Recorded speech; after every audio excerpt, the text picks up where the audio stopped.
এই যুদ্ধগুলো এমনি এমনি লাগে নাই, এরা লাগায়, পিছন থেকে লাগায়। ওদের স্বার্থ কি? অস্ত্র বাণিজ্য। কি বাণিজ্য? অস্ত্র বাণিজ্য। ওরা যুদ্ধ বাঁধিয়ে রাখবে, জিয়ে রাখবে, যাতে করে অস্ত্র ব্যবসা করা যায়। অনেক সময় মুসলমান দুই দেশের মধ্যে যুদ্ধ লাগায় দেয়, দিয়ে অস্ত্রের বাণিজ্য করে। অচিরেই তারা পুরো বিশ্বে একটা বড় যুদ্ধ বাঁধিয়েই ছাড়বে, দেখে ইনশাআল্লাহ। অচিরেই তারা পুরো বিশ্বে একটা বড় যুদ্ধ না বাঁধানো পর্যন্ত থামবে না। এই বিশ্বটাকে ছোট করার দুইটা পদ্ধতি তারা বের করেছে। একটা হচ্ছে ইন্টারনেট সেকশন, প্রযুক্তি দিয়ে বিশ্বটাকে ছোট করে নিয়ে আসা। এটা হয়ে গেছে, বিশ্বে এখন ছোট শর্ট জায়গা, এইখান থেকে ওইখানে আপনি যোগাযোগ খুব দ্রুত করতে পারবেন। বিশ্ব ছোট, আপনাকে পায়ে হেঁটে যেতে হবে না। আর একটা অপশন হচ্ছে পুরো বিশ্বে যুদ্ধ বাঁধিয়ে দিয়ে পুরো বিশ্বের আয়তন ছোট করে ফেলা।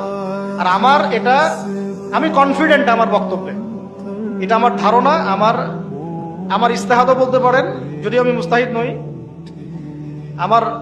আমার ইন্টারপ্রিটেশন, এই শব্দটা ভালো হবে, ইস্তেহাদ না বলে বলছি আমার ইন্টারপ্রিটেশন, যে অচিরেই তারা পুরো বিশ্বে একটা বড় যুদ্ধ বাঁধিয়েই ছাড়বে, দেখে ইনশাআল্লাহ।